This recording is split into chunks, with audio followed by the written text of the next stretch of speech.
The Florida sun beat down mercilessly as I walked the shoreline of what my grandfather had always called Paradise Point. To most people, these 50 acres of coastal wetlands looked like nothing special, just mangroves, marsh grass, and mosquitoes. But I knew better. My name is Rachel Martinez, and I'm a marine biologist specializing in coastal ecosystems. More importantly, I'm the last person standing between this pristine habitat and a $5 billion resort development that would destroy it forever. Or at least I was until today. Ms. Martinez, Mike Bradley's voice carried across the sand, dripping with fake concern. Lovely morning for a last look around, isn't it? I turned to face the developer who'd spent the last year trying to force me off my land. He stood there in his perfectly pressed suit, flanked by 2 members of the city council and his environmental consultant. A man who'd never met an ecosystem he couldn't justify destroying. Just documenting the wildlife, Mr. Bradley. Force of habit. He smiled, but it didn't reach his eyes. Still hoping to find some magical endangered species to stop progress. The environmental impact studies are complete. Crystal Bay Resort is moving forward. Because you pay for those studies, I thought, my hand tightening around my camera, and your experts conveniently overlooked certain details about what really lives in these waters. The council vote is in an hour, he continued. Your last chance to accept our generous offer before we begin eminent domain proceedings. Think carefully about your grandfather's legacy. Would he want you fighting a losing battle? My grandfather. The man who'd spent 40 years protecting this coastline, who'd taught me every secret of its intricate ecosystem, who'd made me promise on his deathbed to be its guardian. He'd want me to do what's right, I replied. Bradley's smile vanished. What's right is progress, jobs, economic growth, not some sentimental attachment to swampland. I let him talk, my mind on the waterproof camera I hidden in the mangroves last night. The one recording evidence that would arrive at the EPA tomorrow morning. Proof of exactly what made this swampland priceless. The city council chamber was packed when I arrived. Local news cameras focused on the podium where Bradley's team presented glossy renderings of Crystal Bay Resort, hotels, golf courses, and luxury condos where my grandfather's beloved wetlands now stood. This development will bring thousands of jobs to our community, Bradley declared. Tax revenue, tourism, prosperity, and all we need is for one stubborn holdup to stop blocking progress. Eyes turned to me. I'd known most of these people all my life. Seen them fish these waters, watched their kids grow up playing on these beaches. Now they sat silent as Bradley's machine rolled forward. The council president, Jane Foster, cleared her throat. Ms. Martinez, before we proceed with the eminent domain vote, do you have any final statement? I stood slowly. This land isn't just real estate. It's a complex ecosystem that's taken centuries to develop. The environmental impact has been thoroughly studied, Bradley cut in. Our experts found no significant concerns. Your experts, I emphasize, spent less than a week conducting their survey. I've studied these waters my entire life. The damage this development would cause would be offset by our comprehensive environmental mitigation plan. Bradley's consultant interjected smoothly. We're actually improving the ecosystem by modernizing it. Improving it, as if nature needed their help to perfect what evolution had spent millennia creating. The council will now vote on Resolution 2025-7, Jane announced, to begin eminent domain proceedings for the Paradise Point property. I watched as hands raised one by one. People who'd eaten at my grandfather's table, who learned to fish in these waters, now voted to destroy them. Wait. I stood again. I'll sell. Bradley tried to hide his triumph. A wise decision, Ms. Martinez. Our original offer. Triple it.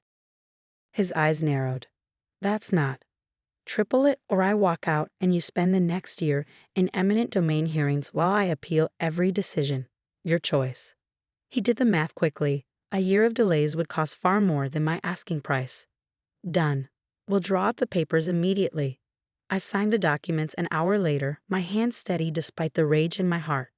Bradley's team celebrated around me, already discussing construction schedules. I hope you're happy with your blood money, Bradley said quietly as I gathered my things. All that nonsense about endangered species and critical habitats. In the end, everyone has a price. I met his eyes. You're right, Mr. Bradley. Everything has a price. Some prices just take longer to pay than others. His triumphant expression flickered slightly. What's that supposed to mean? You'll understand tomorrow. I shouldered my bag. Oh, and you might want to delay any press announcements about the resort. Just for a day or two. Why? Call it a professional courtesy. I walked out of City Hall for the last time, listening to their celebration fade behind me. Let them gloat. Let them think they'd won. Because what none of them knew, what my hidden cameras had spent months documenting, was about to change everything. I drove straight to the local EPA office, where Dr. Sarah Chen was waiting. Did they buy it? She asked as I walked in. Hook, line, and sinker. I pulled out my laptop, ready to process that footage. She smiled, already calling at the secure upload portal. The Washington office is standing by. When this hits tomorrow morning. I thought about Bradley's face when he realized what was coming. About the council members who'd have to explain to their constituents why they'd ignored critical environmental evidence. About the experts who'd have to defend their fraudulent impact studies. But mostly, I thought about the real reason my grandfather had made me promise to protect this land. Not just because it was beautiful, not just because it was his legacy, but because he discovered something here. Something that would make Paradise Point impossible to develop. Sometimes the best revenge isn't fighting back. Sometimes it's about letting your enemies think they've won, while nature reveals its own truth in perfect time. I settled in to help Sarah process the video evidence, smiling as I imagined tomorrow's headlines. Bradley thought he'd bought 50 acres of worthless swamp. He was about to learn just how expensive worthless could be. The next morning dawned clear and bright over Paradise Point. I sat in the EPA's regional office, watching multiple screens as our evidence was simultaneously released to federal authorities, environmental agencies, and the media. Confirmation from Washington, Sarah announced, hanging up her phone. They're implementing immediate protection measures under the Endangered Species Act. On the main screen, our nighttime footage played in stunning clarity. Dozens of northern right whale dolphins, a species never before documented this far north in the Gulf, swimming through the crystalline waters of Paradise Point. Not just passing through, but feeding, breeding, raising young. How long have you known about them? Sarah asked, watching the massive dolphins glide through bioluminescent waters. Grandfather discovered them 3 years ago, I replied. We kept it quiet, documenting everything scientifically, building an ironclad case. While Bradley's experts did their 15-minute survey, they never even went in the water, just walked the beach and declared it environmentally insignificant. My phone buzzed, a news alert. The story had broken. Rare dolphin pod discovered in Florida wetlands. Then another, Crystal Bay Resort site contains critical marine habitat. Then came the call I'd been waiting for. What did you do? Bradley's voice shook with rage. The EPA just served us with a cease and desist order. I didn't do anything, Mr. Bradley. Nature did. I just documented it. This is a trick, some environmental scam. Actually, I cut in. It's all been verified by independent marine biologists. The northern right whale dolphin pod has been resident in Paradise Point's waters for at least 3 years. Their presence makes this an essential habitat under federal law. We'll fight this. With what? Your fraudulent environmental impact study. The one that somehow missed 100,000 pounds of marine mammals living in the development site. He hung up, probably to call his lawyers, who would soon explain just how completely federal environmental law would destroy his plans. The next few hours were a blur of press conferences and scientific briefings. Marine biologists from around the world wanted to study the unprecedented dolphin population. Environmental groups celebrated the protection of a crucial habitat. Local news crews filmed the dolphins breaching in the sunset, their sleek forms silhouetted against the golden sky. By evening, Crystal Bay Resort was officially dead. Bradley's investors pulled out, unwilling to fight a lengthy environmental battle they couldn't win. The city council called an emergency session to rescind their eminent domain vote, too late to matter, but the political damage control was almost entertaining to watch. Ms. Martinez, reporters called as I left the EPA office. Did you plan this all along? Why sell the land if you knew about the dolphins? I thought carefully before answering. Sometimes protecting something means letting go of it. This discovery ensures that Paradise Point will be preserved forever, not just as long as my family owns it. Because that was the real victory. The land I'd sold to Bradley for blood money was now worthless to developers but priceless to science. Federal protection would make it a permanent marine sanctuary. Later that night, I sat on my grandfather's old dock, watching the dolphins play in the phosphorescent waters. Sarah joined me, carrying 2 cups of coffee. Bradley's environmental consultant confessed, she said, handing me a cup. Admitted they were paid to ignore anything that might stop the development. And the council members? 3 have resigned already. The rest are facing ethics investigations. I nodded, thinking about how my grandfather would have handled this. He'd always said nature had its own justice, its own time. A week later, I stood before a different crowd in the same city council chamber. Scientists, environmentalists, and federal officials gathered to announce the creation of the Paradise Point Marine Sanctuary. This discovery, I explained to the assembled press, isn't just about saving one piece of coastline. It's about understanding how much we still have to learn from our natural world. These dolphins chose this place for a reason. The unique conditions here, the mangroves, the underwater springs, the precise mix of currents, create something irreplaceable. Bradley wasn't there, but I heard he'd been spotted cleaning out his office. His development company's stock had plunged 80% after investors learned about the fraudulent environmental studies. The money he paid me for the land, I donated it to establish a research foundation dedicated to studying coastal ecosystems.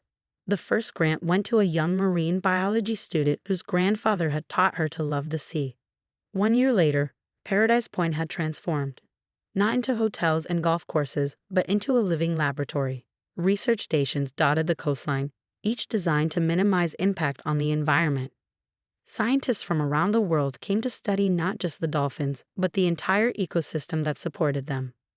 The local community, which had once seen only the promise of resort jobs, now benefited from sustainable ecotourism and research positions. Children who might have grown up serving drinks to resort guests instead learned about marine biology and environmental protection. Last week, I gave a lecture at the new research center we'd built on the edge of the sanctuary. Looking out at the eager faces of student researchers, I shared the real lesson of Paradise Point. Nature doesn't need our permission to be valuable, I told them. Our job isn't to improve ecosystems or modernize them. It's to understand them, protect them, and sometimes simply to witness the miracles they contain. After the lecture, I walked down to my grandfather's dock, now part of the sanctuary's observation area. A pod of dolphins played in the evening waters, their movements as graceful as dancers. Sarah joined me just as she had that first night. You know, she said, Bradley's lawyers finally stopped trying to challenge the sanctuary designation. Did they figure out they couldn't fight science? They figured out they couldn't fight the truth. I smiled, watching a baby dolphin breach beside its mother. Bradley and his kind had seen this land as worthless because they couldn't build on it. They never understood that its true value lay in remaining exactly as nature had made it. Sometimes the best revenge isn't about winning or losing. Sometimes it's about protecting something precious, even if that means letting go of it. Sometimes it's about trusting that truth, like nature, has its own perfect timing. That's not just a lesson in environmental protection. That's a lesson in wisdom. That's the real legacy of Paradise Point. As the sun set over the sanctuary, painting the waters in shades of gold and pink, I thought about my grandfather's last words to me. The land knows its own worth, Rachel. Our job is just to help others see it. He was right. Paradise Point had shown its true value, not in dollars or development rights, but in the miracle of life it sustained. And now, thanks to those remarkable dolphins and their perfect timing, it would remain a paradise forever. That's a victory even revenge can't match.